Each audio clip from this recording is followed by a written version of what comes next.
Assalamualaikum warahmatullahi wabarakatuh. Waalaikumsalam warahmatullahi wabarakatuh. Bismillahirrahmanirrahim. Alhamdulillahi rabbil alamin. Wassalatu wassalamu ala ashrafil mursalin wa ala alihi wa ashabihil mujahidin at-tahirin, amma ba'du. Saudara-saudara kaum muslimin rahimakumullah. Sebagai kelanjutan dari pembicaraan kita tentang serial para nabi, maka pada pertemuan kali ini kita akan membicarakan riwayat tentang Nabi Sulaiman alaihi salam dan Ratu Balqis. Nabi Sulaiman adalah putra dari Nabi Daud alaihi salam, yang Nabi Daud ini merupakan keturunan yang ke-12 dari Nabi Yakub. Pada diri Nabi Sulaiman bertemu kebesaran dunia dan kebesaran akhirat. Ya, beliau seorang raja, ya, beliau seorang rasul. Ya, beliau seorang pemimpin agama, ya juga beliau adalah seorang pemimpin negara. Alangkah idealnya memang jikalau ulama menjadi umara, atau jikalau umara adalah seorang ulama. Dengan posisinya sebagai ulama, maka nilai kepemimpinannya terpelihara dari segala macam bentuk penyelewengan. Dan dengan kedudukannya sebagai umara, dia akan lebih efektif memberikan komando kepada rakyatnya untuk hidup melaksanakan perintah-perintah Allah. Tetapi oleh karena orang yang sekaligus jadi ulama dan umara termasuk jenis makhluk langka, maka agama hanya akan memberikan pesan agar yang bernama ulama dan umara saling bekerja sama untuk kemaslahatan dan kemanfaatan rakyat. Ulama adalah ulama, umara adalah umara. Jikalau keduanya bisa berjalan dan berdampingan dengan baik, rakyat akan jadi nikmat. Tapi kalau keduanya centang perenang, tentu rakyat akan jadi kiamat adanya. Ma'asyiral muslimin rahimakumullah. Mengapa figur Nabi Sulaiman adalah figur yang bertumpu kebesaran dunia dan akhirat? Kita lihat dari sejarah bahwa Allah memberikan mukjizat kepada para rasulnya biasanya sesuai dengan kecenderungan umat yang dihadapi pada waktu itu. Umat yang dihadapi Nabi Musa alaihi salam adalah umat yang senang kepada kegagahan, suka kepada bentuk badan yang kuat. Oleh karenanya mukjizat yang diberikan Allah kepada Nabi Musa berupa kekuatan baik tongkat maupun tenaganya. Sebaliknya, umat di zaman Nabi Isa alaihi salam cenderung berbangga dengan kemahirannya di bidang ilmu kedokteran dan ketabiban. Maka mukjizat yang diberikan Allah kepada Nabi Isa adalah mukjizat yang bisa mengatasi semua itu, sehingga Nabi Isa dengan izin Allah bisa menyembuhkan orang yang kena penyakit kusta, belang, bahkan sampai bisa menghidupkan orang mati dengan izin Allah. Di zaman Nabi Muhammad sallallahu alaihi wasallam, kecenderungan umat kepada kemampuan bersyair, sehingga ketika itu yang dihargai adalah ujung tombak dan ujung pena. Ujung tombak dalam arti pahlawan perang, dan ujung pena dalam arti seniman dan penyair. Maka di antara mukjizat terbesar yang diberikan kepada Nabi adalah Al-Quranul Karim, yang keindahan gaya bahasanya tidak seorang penyair pun sanggup menandinginya. Di zaman Nabi Sulaiman alaihi salam, kebesaran dan kemegahan dunia, kekuatan dan kejayaan menjadi ukuran. Kita tahu bahwa Jalut yang dihadapi oleh Nabi Daud adalah seorang yang bertubuh besar dan gagah perkasa, yang dalam sejarah lebih kita kenal dengan nama Goliat misalnya. Maka tidak heran kalau mukjizat yang diberikan Allah kepada Nabi Musa merupakan mukjizat yang bertumpu antara kebesaran dunia dan kebesaran akhirat. sebagai raja dan juga sebagai nabi. Tetapi yang patut menjadikan pelajaran buat kita terhadap seluruh kebesaran yang diberikan itu, Nabi Sulaiman berkata, "Haza min fadli Rabbi liyabluwani aashkuru am akfuru." Semua ini, kekuasaan dan kebesaranku, kejayaan dan kekayaanku adalah anugerah Tuhan untuk menguji diriku. Adakah aku menjadi bersyukur karenanya atau malah aku menjadi ingkar karenanya? Alangkah baiknya jikalau ucapan Nabi Sulaiman ini kita bisa resapi dan kita bisa terapkan dalam kehidupan ini. Seorang pedagang yang berhasil berkatalah seperti perkataan Nabi Sulaiman. Seorang pejabat dengan kedudukan tinggi berkatalah seperti perkataannya Nabi Sulaiman. Seorang ulama dengan posisi sebagai pemimpin yang non formal berkatalah seperti perkataan Nabi Sulaiman. Seluruhnya berkata, "Haza min fadli Rabbi." Seluruhnya ini adalah karunia Allah untuk menguji diriku, adakah aku bersyukur atau aku menjadi ingkar karenanya. Inilah sekelumit tentang kebesaran Nabi Sulaiman alaihi salam. Pada usia 13 tahun, beliau sudah mewarisi kerajaan ayahnya Nabi Daud dengan meninggalnya Nabi Daud alaihi salam. Dan sejak itu keistimewaan Nabi Sulaiman alaihi salam sudah nampak dalam kehidupan. Beberapa keistimewaan bisa kita catat dari pribadi Nabi Sulaiman ini. Pertama, beliau cerdik, cerdas dan bijaksana, dan tentu saja harus begitu. Kalau Rasul goblok, mana ada umat yang mau ikut. Tetapi kecerdikan dan kecerdasan serta sifat bijaksana ini nampak dari beberapa kisah yang pernah dihadapinya. Pertama, di saat beliau berumur 11 tahun, ketika itu yang menjadi raja adalah ayahnya Nabi Daud, datang mengadu seorang petani bahwa sawah ladangnya, tanaman-tanaman yang ditanamnya habis dimakan oleh binatang ternak dari tetangga di sebelahnya. Maka ia mengajukan usul agar binatang ternak yang memakan tanam-tanamannya itu diberikan saja kepadanya. Nabi Daud meluluskan permintaan petani ini, tapi Nabi Sulaiman berkata, "Ayah, maafkan saya. Kalau boleh saya mengajukan usul, jangan seluruh binatang ternak gembala itu diberikan kepada petani. Akan lebih baik kalau binatang ternak yang memakan tanam-tanamannya itu diberikan kepada si petani selama 1 tahun. Apabila ia berkembang biak, beranak, hasil susunya seluruhnya selama 1 tahun itu boleh dimanfaatkan oleh petani tadi. Dengan demikian saya rasakan ini merupakan satu yang lebih adil ketimbang yang tadi itu." Keputusan Nabi Sulaiman ini diterima baik oleh ayahnya, oleh si petani dan oleh si gembala tadi. Pada usia 11 tahun, ia sudah menunjukkan kecerdikan, kecerdasan, dan sifat yang bijaksana. Contoh yang kedua, ada 2 orang ibu yang pada saat akan bekerja di ladang, masing-masing meletakkan bayinya di satu tempat, lalu keduanya pun asyik pergi bekerja. Sedang kedua ibu itu bekerja dengan asyiknya, datanglah seekor serigala menerkam salah seorang anak bayi tadi, dan kemudian dibawanya. Tinggallah anak bayi seorang. Ketika kedua ibu tadi kembali ke tempat dia meletakkan anaknya, maka keduanya lalu berebut anak yang satu itu. Jadi kasus berebut bayi rupanya memang sudah ada dari dulunya. Yang satu berkata itu anaknya, yang lain mengakui itu pun juga anaknya. Akhirnya keduanya mengadu kepada Nabi Sulaiman. Masing-masing ngotot, tidak ada yang mau mengalah. Akhirnya kata Nabi Sulaiman, "Kalau kamu berdua tidak ada yang mau mengalah, sudahlah begini saja.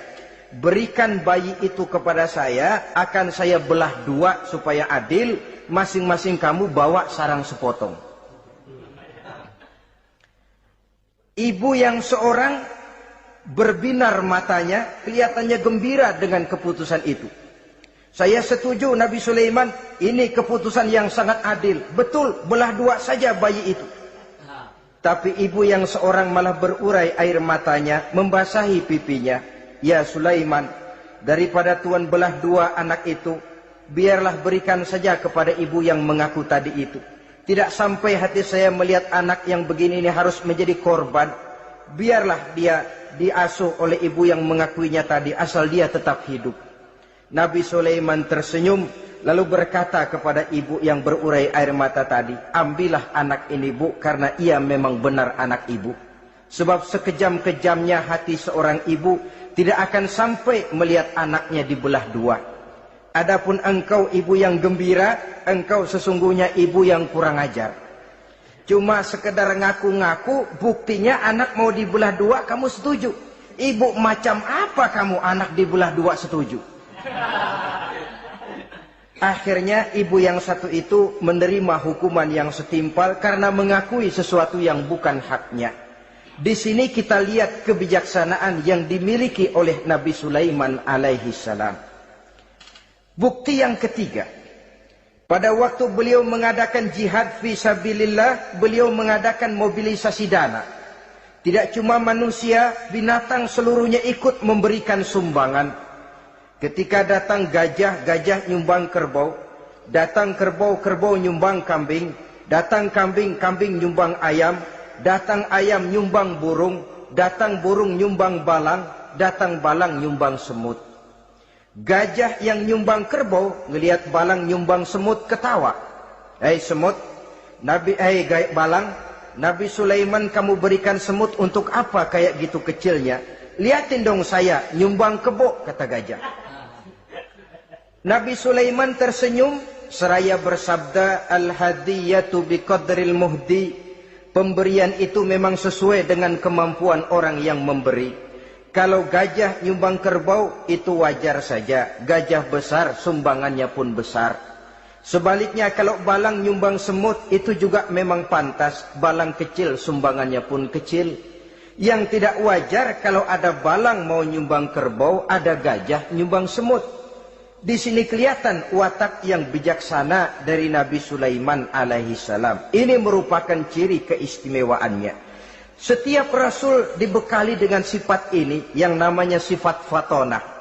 Cerdik, cerdas, dan bijaksana. Yang ini memang merupakan mukjizat. Kecerdasan seorang rasul tidak merupakan hasil sekolahan, tapi merupakan bimbingan wahyu semata-mata, dan ini yang tidak bisa ditandingi oleh manusia. Jadi jangan lalu ngambil dalih Rasul aja nggak sekolah pinter, lalu ikut nggak sekolah, ya goblok terus. Itu khususiat kok. Sifat yang namanya fatona itu merupakan bimbingan daripada wahyu. Adapun manusia, jikalau dia mau cerdik, jikalau dia mau cerdas, jikalau dia mau bijaksana, dia harus belajar. Ya lewat bangku sekolah, ya lewat teman bergaul, ya lewat bertanya kepada orang-orang pandai, atau autodidak dengan hidup banyak membaca dari kehidupan ini. Dengan demikian nilai kecerdikan, kecerdasan dan kebijaksanaannya akan bisa meningkat adanya. Ini keistimewaan pertama. Keistimewaan yang kedua, Nabi Sulaiman diberikan kekuasaan oleh Allah sehingga bisa menguasai angin, jin, bahkan juga mengerti segala macam bahasa binatang. Menguasai angin, beliau bisa menundukkan angin ribut dan memerintahkannya angin itu. Dalam surah Al-Anbiya ayat 81 kita temukan, wali Sulaiman ar-riha asifatan tajri bi amrihi ilal ardil lati barakna fiha. Dan bagi Sulaiman, ia mampu menundukkan angin ribut yang bertiup menurut perintahnya ke permukaan bumi yang kami berkahi di dalamnya. Menguasai angin, barangkali istilah sekarangnya, memahami betul meteorologi. Itu sebabnya mukjizat hanya diberikan kepada Rasul. Orang yang jiwanya sudah stabil. Coba kalau potongan kita diberikan keistimewaan bisa ngatur angin, Saban Sari main angin. Nggak boleh ada orang kita keselin, kesel sama orang, undang angin, hantam saja. Maka mukjizat semacam ini hanya diberikan kepada orang yang jiwanya sudah stabil. Ada satu cerita, namanya juga cerita, tapi kebenarannya mendekati. Seorang wali di tanah Jawa, sholat Jumat di Masjidil Haram di Mekah itu. Namanya wali kalau di Jawa kan pakai belangkon. Dia sembahyang di Masjidil Haram. Ini ada orang Arab usil, tumben ngelihat belangkon. Ini apa di tengah masjid? Dia tepak belangkon itu, miring di atas kepala. Begitu belangkonnya miring, tanah kayaknya ikut miring. Sehingga penduduk heran, ini apa tanah jadi miring begini?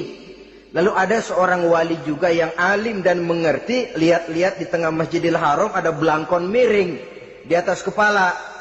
Jangan-jangan ini sebabnya ini.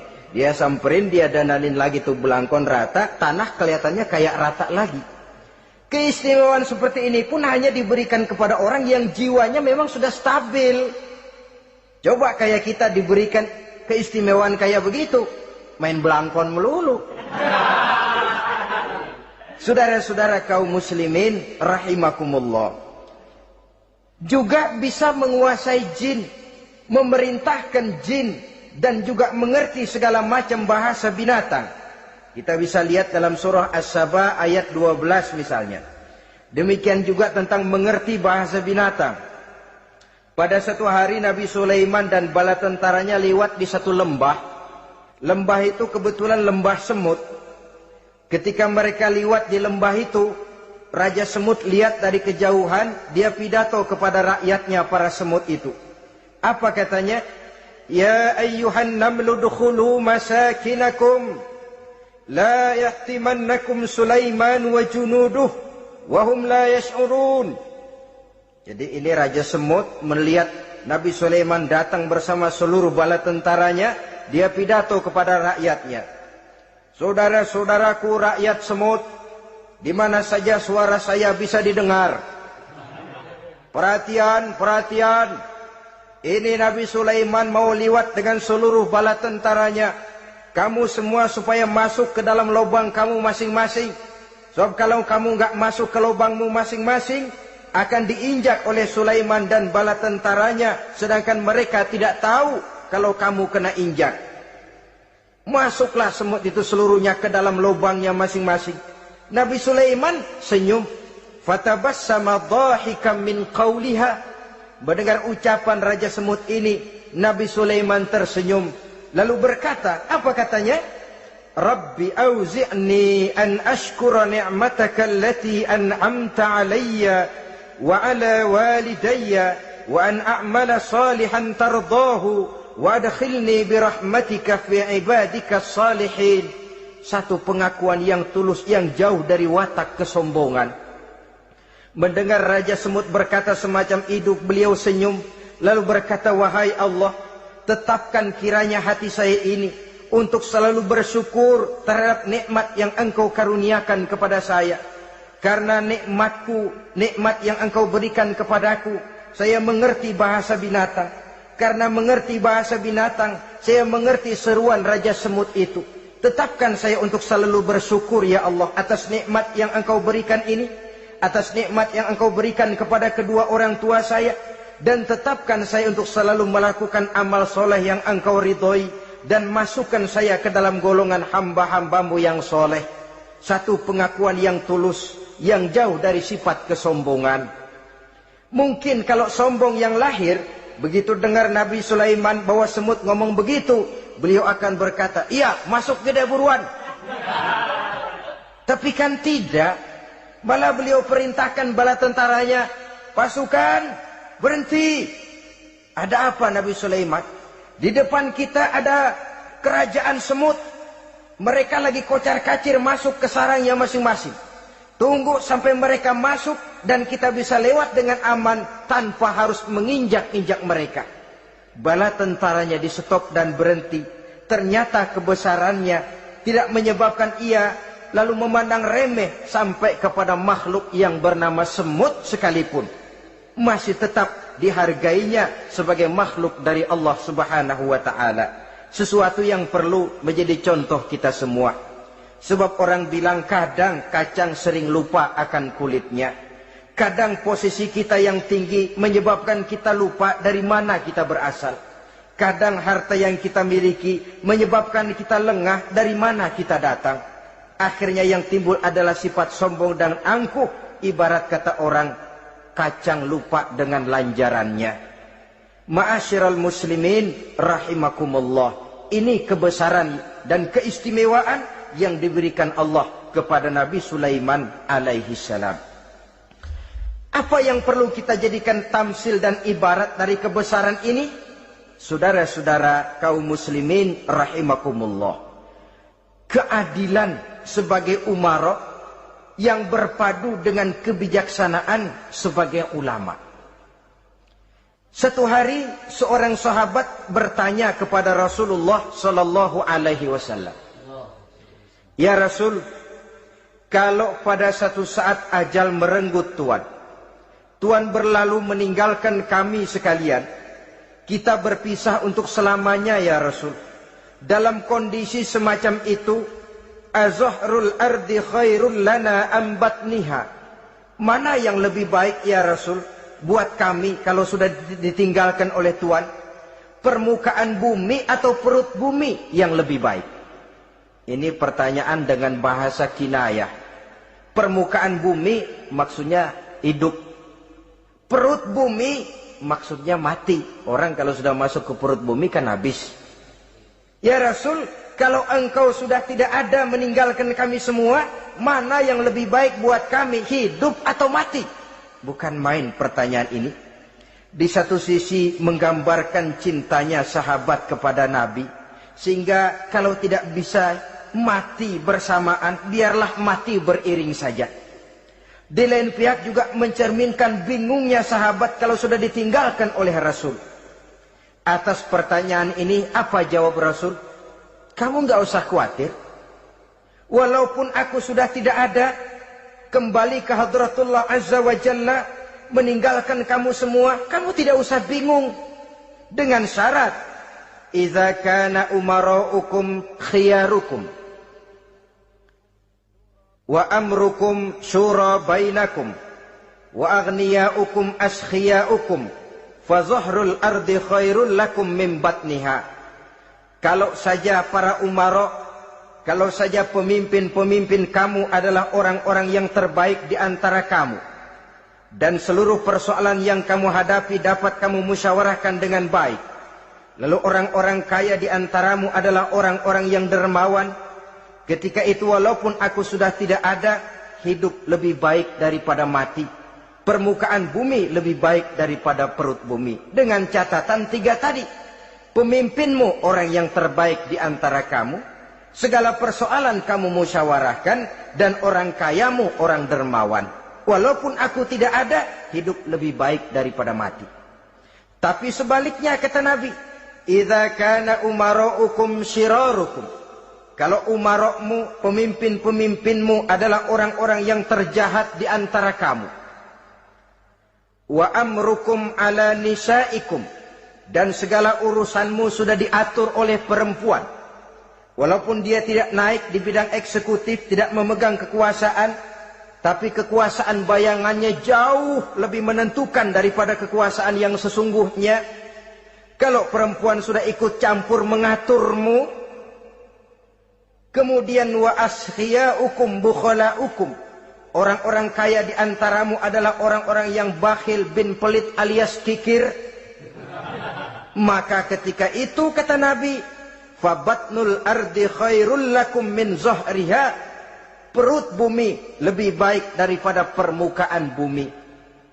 Apa yang bisa diharapkan dari pemimpin yang zalim, perempuan yang sok kuasa, dan orang-orang kaya yang bakhil dan pelit? Dalam kondisi semacam itu, bertemulah kita dengan yang bernama kiamat. Dan kalau sudah kiamat macam itu kata Nabi, perut bumi lebih baik daripada permukaan bumi. Maka yang kita perlukan sekarang adalah kerjasama antara ulama dengan umara. Ulama bukan umara, umara pun bukan ulama. Harus saling kerjasama dan jangan saling memperalat. Kerjasama menurut bidangnya masing-masing, menjadi yang terbaik di bidangnya. Jangan sudah jadi kiai karena ingin berpartisipasi aktif lalu pindah jadi pemborong jembatan. Tidak sadar akan profesinya. Dan orang lalu tidak bisa berkata, apaan kiai mubalik bisanya cuma ngomong saja. Sekarang kan zaman pembangunan perlu karya nyata. Mana ada ustadz kiai mubalik bikin irigasi. Cuma pidato saja. Apa kemiskinan bisa diatasi dengan pidato? Ini juga orang tidak ngerti urusan. Wong Nabi saja ngajarin kok. Iza wusidal amru ila ghairi ahlihi fantaziris sa'ah. Yang kemudian diterjemahkan dalam manajemen modern, the right man on the right job. Bahwa persoalan harus diserahkan kepada orang yang memang ahlinya. Lah kalau kiai ngurus irigasi, apa nanti lurah mau ngajar fikih? Camatnya ngajar tafsir. Kacau jadinya. Makin ruwet jalur birokrasi, makin banyak orang meninggalkan profesi dan malah melaksanakan sesuatu yang bukan profesinya. Untuk memberesi keruwetan birokrasi termasuk diantaranya menanamkan kesadaran profesi yang menimbulkan kebanggaan dan kebanggaan yang membuahkan tanggung jawab terhadap profesi itu. Sebab orang kalau sudah bekerja menurut profesinya, walaupun tidak kaya, tapi hidupnya tenang. Kenapa? Karena panggilan jiwanya. Seorang kiai yang diajak ngobek, walaupun objeknya gol puluhan juta, kaya, belum tentu tenang. Karena saya yakin bukan ke sana panggilan jiwanya. Ma'asyiral muslimin rahimakumullah.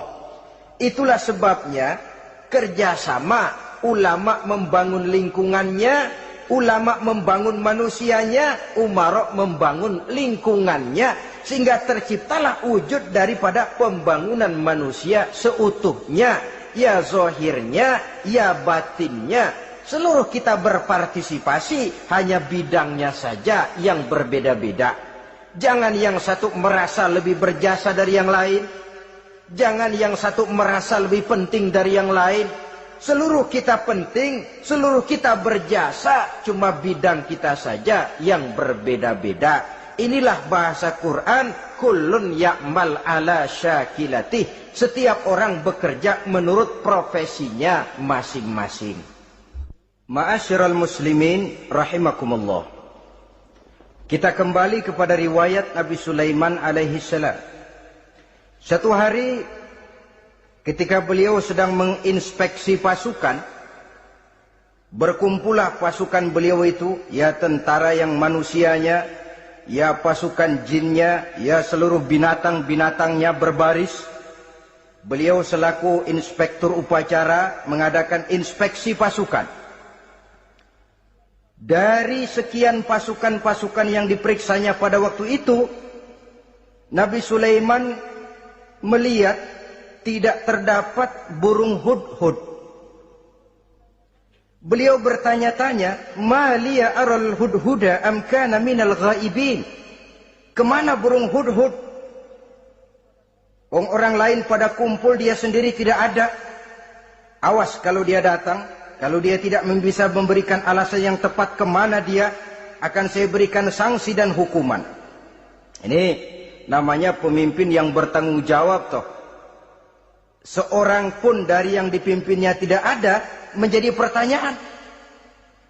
Tidak lama kemudian datang burung hudhud. Begitu datang lalu memberikan laporan kepada Nabi Sulaiman. Kalau istilah sekarang, begitu dia sampai berdiri hormat, lapor, kata hudhud ini.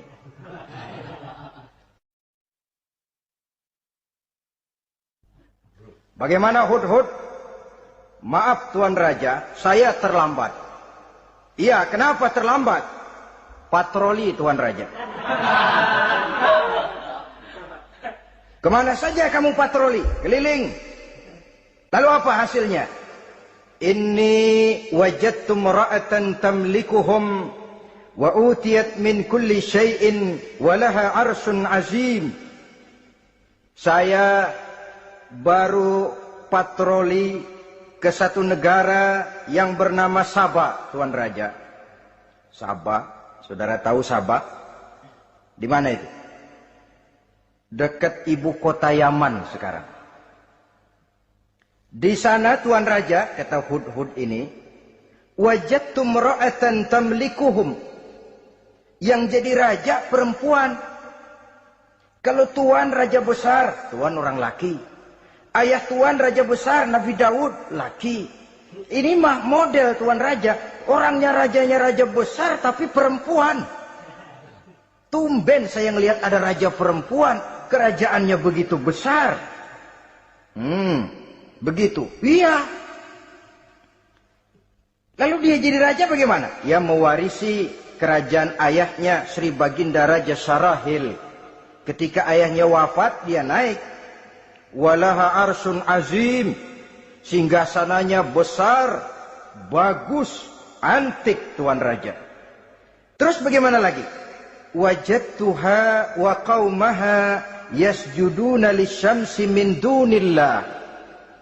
Yang jadi pikiran saya Tuan Raja, dengan kekuasaan yang besar, mereka itu seluruhnya, seluruh bala tentaranya dan kaumnya, yasjuduna lisyamsi. Mereka menyembah matahari, bukan menyembah Allah.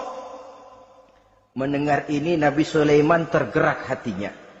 Waktu mendengar rajanya perempuan, kekuasaannya besar, belum tergerak. Tapi ketika sampai kepada yasjuduna lisyamsi, mereka sujud kepada matahari, di situ pribadi seorang rasulnya tergerak. Siapa nama ratu itu? Namanya Ratu Balkis Tuan Raja. Begini Hudhud, laporan kamu saya terima. Alasan kamu datang terlambat bisa dipertanggungjawabkan. Kamu tidak kena hukuman. Cuma begini saja Hudhud, karena kamu yang laporan, kamu yang tahu lokasi negaranya, kamu yang harus melaksanakan tugas ini. Apa Tuan Raja? Izhab bi kitabi hadza fa'alqih ilaihim. Kamu berangkat lagi ke negeri Sabah, bawa surat saya, berikan kepada mereka. Thumma tawalla anhum. Kemudian kamu berpaling dari mereka, tapi jangan pulang.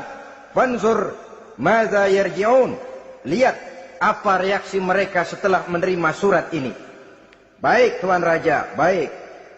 Nabi Sulaiman menulis sepucuk surat kepada Ratu Balkis, dan surat itu dibawa oleh burung Hudhud tadi. Terbanglah si burung Hudhud ini ke negeri Sabah, masuk ke istana Ratu Balkis, dan surat itu jatuh di kamar Ratu Balkis. Diambil surat tadi, kemudian dibaca. Apa isi suratnya? Innahu min Sulaiman wa innahu bismillahirrahmanirrahim. Alla ta'lu alayya wa'tuni muslimin. Surat ini dari Sulaiman. Bismillahirrahmanirrahim. Jangan kamu merasa lebih tinggi dari aku. Datanglah kepadaku dan masuk ke dalam agama Islam. Suratnya singkat, padat, ultimatum. Jadi enggak pakai bahasa kembang, enggak pakai bahasa basi, langsung kepada isi. Surat ini dari Sulaiman. Bismillahirrahmanirrahim. Jangan kamu merasa lebih tinggi dari aku. Datanglah kepadaku dan masuklah ke dalam agama Islam. Ini yang disebut dakwah langsung tanpa pakai kembang. Saudara-saudara, menerima surat semacam ini, Ratu Balkis lalu ngumpulin para pembantu kerajaan, aparat pemerintah lah zaman sekarang. Termasuk menteri-menteri dipanggil, sidang darurat di istana Ratu Balkis, membahas datangnya surat dari Nabi Sulaiman alaihissalam. Tuan-tuan para menteri, bagaimana Sri Ratu? Saya dapat surat. Dari mana? Dari Sulaiman. Katanya apa? Jangan kamu merasa lebih hebat dan lebih tinggi dariku. Datanglah kemari dan masuklah ke dalam agama Islam. Menurut pendapat tuan-tuan menteri, bagaimana surat ini? Apa kita penuhin permintaannya? Kita datang rame-rame masuk Islam? Oh, Kata menteri, jangan dulu tuanku, gengsi dong. Kita ini kan kerajaan besar, tentara kita gagah, masa mau menyerah tanpa syarat? Ini kan kerajaan besar, tentara kita gagah, masa mau menyerah tanpa syarat? Soal nanti kita kalah atau menang itu soal lain, Tuan Perdana Menteri, Tuan Ratu. Tapi bahwa kita punya harga diri itu harus kita tunjukkan lebih dulu. Jadi menurut Tuan Menteri bagaimana? Kami sih nunggu komando Tuan Putri saja. Artinya kalau boleh perang saja. Cuma mau duluin takut dikira nyelongcong. Kami sih gimana komando Tuan Ratu saja. Tuan komandokan berangkat, kami segera berangkat. Terserah Tuan Putri, kami seluruhnya loyal, taat dan setia menunggu titah dari Sri Paduka Ratu. Terima kasih para menteriku. Soal kesetiaanmu saya tidak meragukan. Tapi perang dimanapun selalu membawa kerugian. Kita menang rugi, tentu jatuh korban. Apalagi kalau kita kalah. Dan raja-raja yang mengalahkan negeri-negeri lain selalu membawa kehinaan kepada negeri yang dikalahkannya. Jadi bagaimana? Sekarang begini saja. Kita ambil jalan tengah. Lalu diplomasi dulu. Diplomasi macam apa Tuan Ratu? Kita kirim utusan kepada Nabi Sulaiman. Dari sana nanti kita lihat reaksinya. Saya memang selama ini sudah dengar siapa itu Nabi Sulaiman.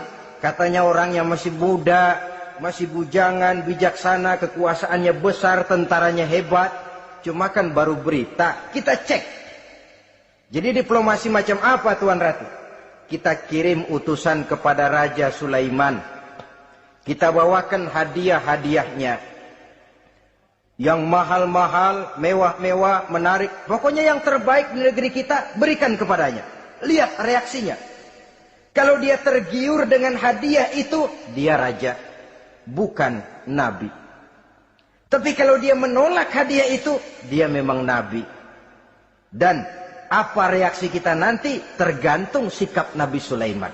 Aha, kalau begitu setujulah Ratu. Itu memang bijaksana. Diplomasi dulu. Iya, jangan datang-datang main perang aja loh. Perang sih gampang. Tapi ini kan ada meja perundingan. Sepanjang masih kita bisa menempuh jalan damai, damai saja dulu. Baik. Maka diaturlah satu barisan diplomasi untuk menuju Palestina, kerajaan Nabi Sulaiman alaihi salam. Rombongan terdiri dari 500 orang laki-laki dan 500 orang perempuan. Yang laki ganteng, yang perempuan cantik. Yang laki dikendarai dengan kuda-kuda pilihan dan yang perempuan dikendarai dengan keledai-keledai pilihan. Kuda dan keledai pun dihiasi begitu rupa, pelanaknya yang terbagus dilapis dengan sutra, sedangkan bawaan-bawaannya tidak lain daripada intan, berlian, mutiara, jamrud, yakut, kesturi yang dilapis dengan sutra tenun yang asli. Pendeknya hadiah yang serba wah. Dan rombongan ini dipimpin oleh seorang diplomat ulung dari negeri Sabah bernama Munzir bin Amru. Ini ahli diplomasi dari negeri Sabah. Dipesanlah oleh Ratu Balkis, kalau datang nanti kamu ke negeri Sulaiman, sikapmu harus begini, begini, dan segala macam. Ditatar dulu. Sebab ini mau diplomasi tingkat tinggi. Baik, Sri Ratu. Nah, sudah mendengar perundingan ini, burung hudhud pulang ke negeri Nabi Sulaiman. Apel lagi, lapor Tuan Raja. Bagaimana hudhud? Sikapnya mereka akan mengutus utusan dengan membawa berbagai macam hadiah untuk datang ke negeri kita. Baik. Nabi Sulaiman kumpulkan tentaranya, terutama para jin. Hei tentaraku, khususnya kalian para jin, akan datang rombongan tamu besar ke negeri kita. Maka mulai saat ini saya komandokan, kamu bangun Satu istana yang megah, yang belum pernah ada dalam waktu yang relatif singkat. Dan lantai daripada istana itu harus dilapisi dengan kaca-kaca tebal yang bening, bawahnya diisi dengan air, diisi dengan ikan-ikan hias yang indah-indah. Baik Tuan Raja, maka tentara Nabi Sulaiman sejak manusia sampai binatang sampai jin, semuanya kerja bakti membangun istana yang megah. Sehingga sebelum rombongan kerajaan Sabah ini sampai, istana sudah selesai. Mereka masuk ke dalam istana Nabi Sulaiman. Begitu melihat lantainya gemerlapan air, masing-masing pada ngangkat kain. Takut kainnya basah. Waduh, ini istana kebanjiran begini gitu. Kata Nabi Sulaiman, nggak usah diangkat kainnya, nggak usah. Ini dilapis kaca, cuma bawahnya memang kolam. Kolamnya berisi ikan. Oh, bengong. Bengong. Bengong aja pada melongo mulutnya. Saudara-saudara, jadi persis orang yang tinggal di puncak gunung datang ke tengah-tengah kota. Kan noraknya minta ampun. Apaan aja ditunjuk. Apaan aja dilihat, apaan aja ditunjuk. Ini ya, itu ya, wah. Wah, sudah semuanya serba wah. Jadi kalau istilah tingkat diplomasinya, mereka sudah kalah mental. Dan itu sudah kemenangan pertama dari Nabi Sulaiman. Sudah shock. Mereka merasa negeri Sabah kaya, luar biasa, hebat. Begitu datang ke negeri Sulaiman, mereka jadi orang norak kayaknya. Sudah kumpul, nah selamat datang tuan-tuan ke negeri kami. Ada pesan apa? Majulah Munzir bin Amru. Tuan Sulaiman, bagaimana? Kami diutus oleh Sri Baginda Ratu Balkis untuk menyampaikan hadiah-hadiah yang kami bawa ini. Intan, berlian, yakut, jamrud, kesturi, dan barang-barang mahal lainnya. Mudah-mudahan Tuhan bisa menerima dengan senang hati. Nabi Sulaiman tersenyum. Lalu beliau berkata, Atumiddunani bimalin, fama atani Allahu khairun mimma atakum. Kamu mau memberikan saya seluruh hadiah-hadiah permata intan ini? Padahal apa yang telah diberikan Allah kepada saya jauh lebih baik dari apa yang telah diberikannya kepadamu. Kamu merasa bahwa saya kekurangan semua ini? Ketahuilah tuan-tuan, saya punya lebih banyak dari apa yang tuan-tuan berikan sekarang ini. Irja' ilaihim, bawa pulang kembali seluruh hadiah ini. Sampaikan salam saya kepada ratumu, Ratu Balkis. Falanatiyannahum bijunudin la qibala lahum biha. Kalau mereka tetap tidak mau datang menyatakan keislaman, kami yang akan datang ke sana dengan seluruh bala tentara kami yang mereka pasti tidak akan sanggup menghadapinya. Saudara bisa baca dalam surah An-Naml ayat 36. Saudara hadirin ma'asyiral muslimin rahimakumullah. Kalau orang sudah silau dengan yang namanya upeti, hadiah, harta, secara mental dia sudah jatuh. Andai kata ketika itu Nabi Sulaiman menerima seluruh hadiah tadi, maka misi kerasulannya tidak akan jalan. Wibawanya hancur dan dia tidak akan sanggup lagi mendakwahkan Ratu Balkis untuk masuk ke dalam agama Islam. Dia akan jadi cemoohan di negeri Sabah. Sulaiman ngomong aja dikasih hadiah telap. Nah, ternyata ada yang lebih mahal dari harta, ada yang lebih mahal dari intan dan mutiara, ada yang lebih mahal dari pangkat dan kedudukan. Apa dia? Harga diri. Dan itu yang langka sekarang ini. Lebih baik jalan kaki tapi kita bebas mendongakkan kepala kemanapun kita mau, daripada naik mobil empuk tapi mata nunduk saja nggak berani lihat ke atas. Kehilangan harga diri. Ulama yang kehilangan harga diri akan menyelewengkan ayat. Pejabat yang kehilangan harga diri akan melakukan segala macam penyelewengan dan lain sebagainya. Harga diri sesuatu yang mahal. Terutama di kota-kota besar, kota-kota yang menyandang gelar metropolitan, biasanya harga diri ini sudah tidak dihiraukan orang lagi. Cuma untuk uang yang relatif kecil, cuma untuk kedudukan yang temporer, orang tidak segan-segan mengorbankan sesuatu yang paling mahal yang bernama harga diri. Akhirnya suap merajalela, sogok menjadi-jadi, semir pun menjamur. Bahkan malah kadang-kadang jadi target. Sehingga ada pernah berita jabatan wakil gubernur katanya dikomersilkan. Siapa yang bisa memberikan sekian puluh juta dia akan naik. Ini kalau sudah begini ya salam. Orang itu kalau memperoleh satu jabatan karena mengeluarkan banyak uang, percayalah saudara, begitu dia naik ke jabatan itu, langkah pertama yang dia lakukan, bagaimana supaya uangnya bisa kembali.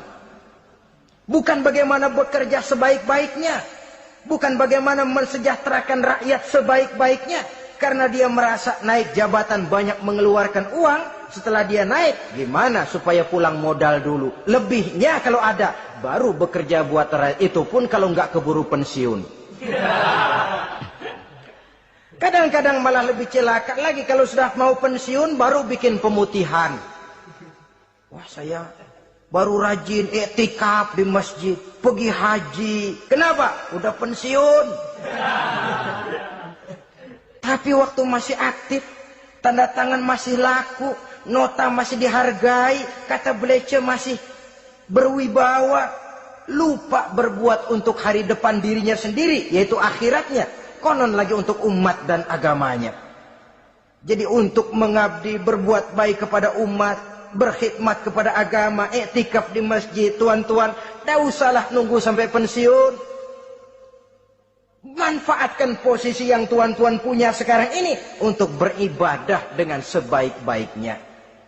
Itu pun masih bersyukur, masih bisa mengadakan pemutihan daripada tidak sama sekali. Cuma alangkah akan lebih efektifnya lagi kalau itu diawali pada saat kita masih mempunyai posisi kunci. Ini reaksi Sulaiman, saudara-saudara, diberikan hadiah yang mahal, atau midunani bimalin.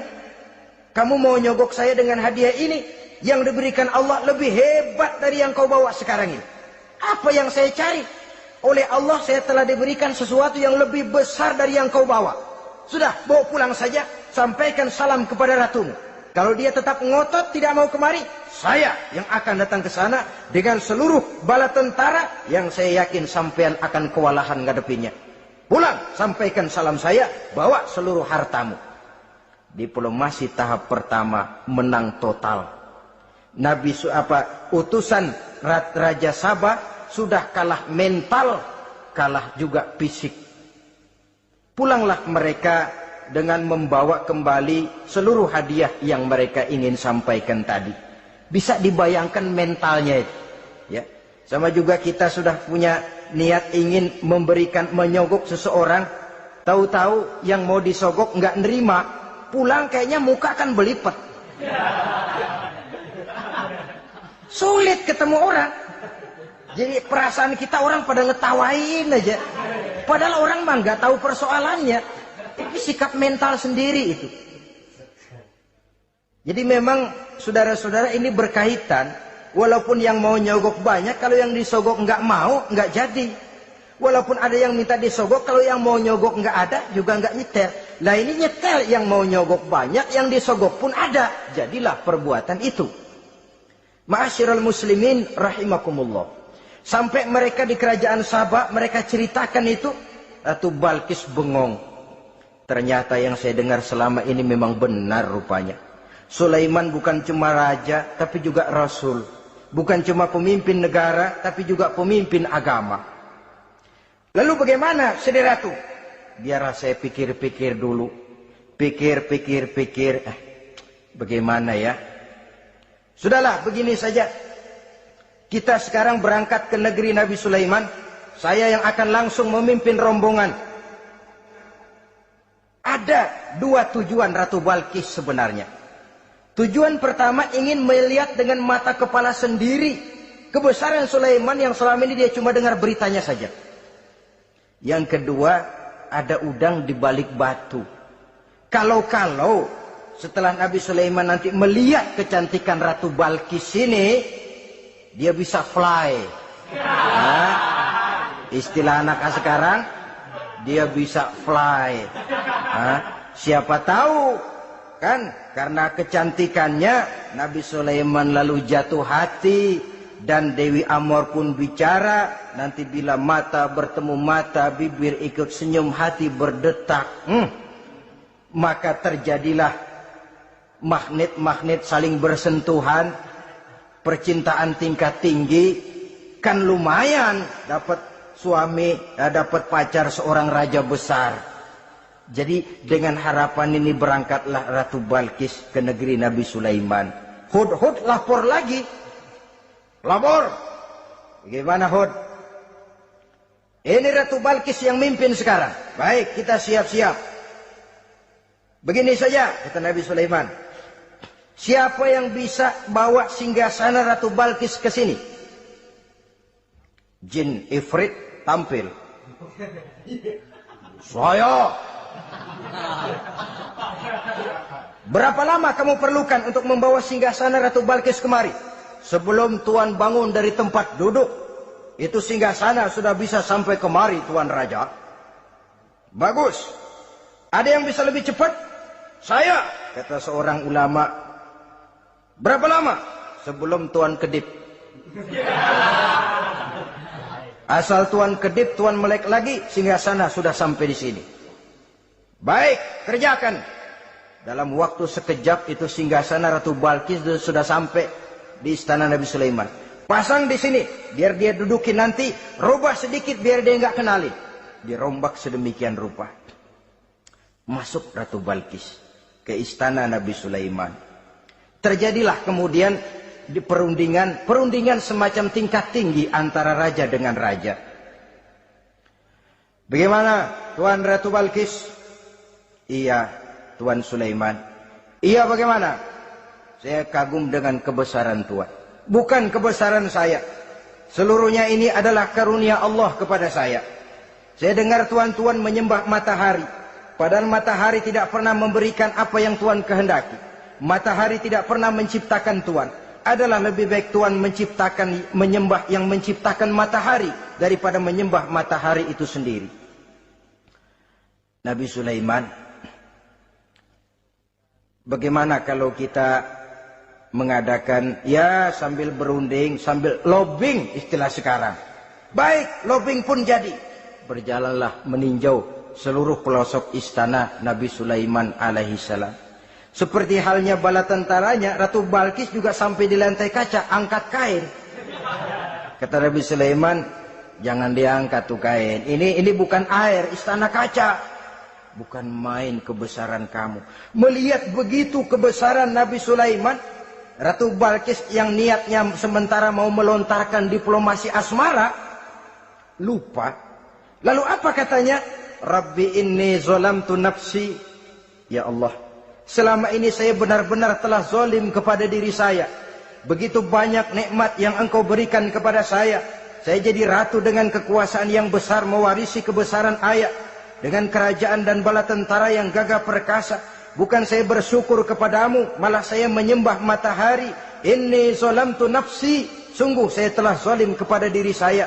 Maka mulai sejak saat ini, aslamtu ma'a Sulaiman lillahi rabbil alamin. Mulai sejak saat ini ya Allah, saya nyatakan diri, saya masuk Islam, bertuhankan Allah Rabbul Alamin. Saya tunduk kepada Nabi Sulaiman alaihi salam.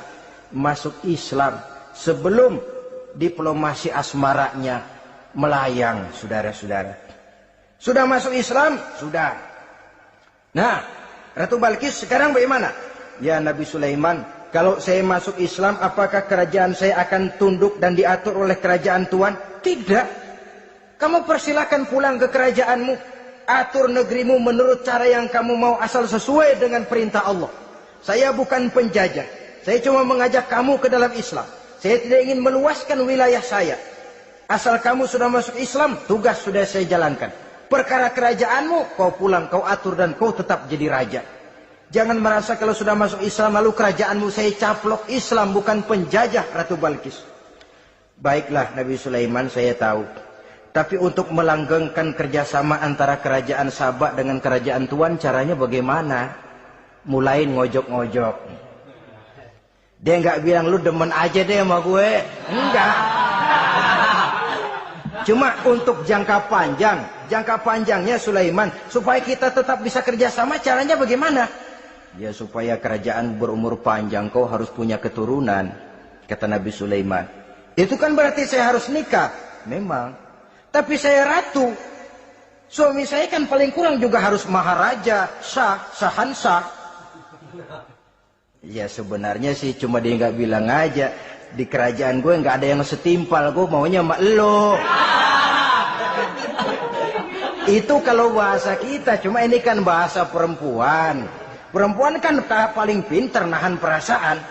Nggak kayak orang laki. Orang laki kalau lagi mabok cinta, teler. Sama siapa aja dia cerita. Gua kan lagi demen sama si Ano. Lain sama perempuan, dia paling bisa jaga perasaan. Saya kalau begitu, saya harus kawin dengan maharaja. Ya kamu tinggal pilih saja, kata Nabi Sulaiman. Nabi Sulaiman, ini Perdana Menteri udah pada mesem-mesem, udah paham ke arah mana maksudnya. Bagaimana kalau kita kukuhkan saja dua kerajaan ini, Nabi Sulaiman? Saya pun setuju kalau itu kamu punya mau. Wah, ini Perdana Menteri takbir semua. Allahu Akbar, Alhamdulillah, Alhamdulillah. Sampai akhirnya Nabi Sulaiman pun menikah dengan Ratu Balkis. Bergabunglah dua kerajaan besar itu. Saudara-saudara kaum muslimin rahimakumullah. Kemudian setelah bertahun Nabi Sulaiman wafat. Tidak seorang pun tahu karena beliau wafat sedang pegangan tongkat. Ketika tongkat dimakanin rayap, rapuh, baru beliau jatuh. Orang tahu kalau Nabi Sulaiman sudah wafat. Menurut riwayat beliau wafat itu sedang sholat. Karena sholat Nabi Sulaiman cuma diri saja. Tidak pakai ruku dan sujud. Menurut riwayat lain beliau sedang memandori jin dan tentaranya yang sedang kerja. Begitulah wafat beliau, kita bisa baca dalam surah Saba ayat ke-14. Setelah beliau wafat, Palestina diserbu oleh Raja Bukhtanasor atau Raja Nebukadnezar. Seluruh kebesaran Sulaiman di bumi hanguskan, istananya dihancurkan, intan permata dan kekayaan beliau dirampok, dan tinggallah kebesaran Sulaiman cuma legenda saja yang kita kenal dengan istilah Haikal Sulaiman. Legenda, riwayat-riwayat yang sampai sekarang ini masih bisa kita telusuri kebenarannya. Saudara-saudara, inilah pertemuan yang singkat ini, walaupun serba singkat, mudah-mudahan ada manfaatnya. Dengan kesimpulan, seluruh anugerah yang ada pada kita hakikatnya karunia Allah. Marilah kita menjadi orang yang pandai bersyukur atas anugerah itu. Terima kasih atas segala perhatian, mohon maaf atas segala kekurangan. Usikum wa nafsi bitaqwallah. Wassalamualaikum warahmatullahi wabarakatuh.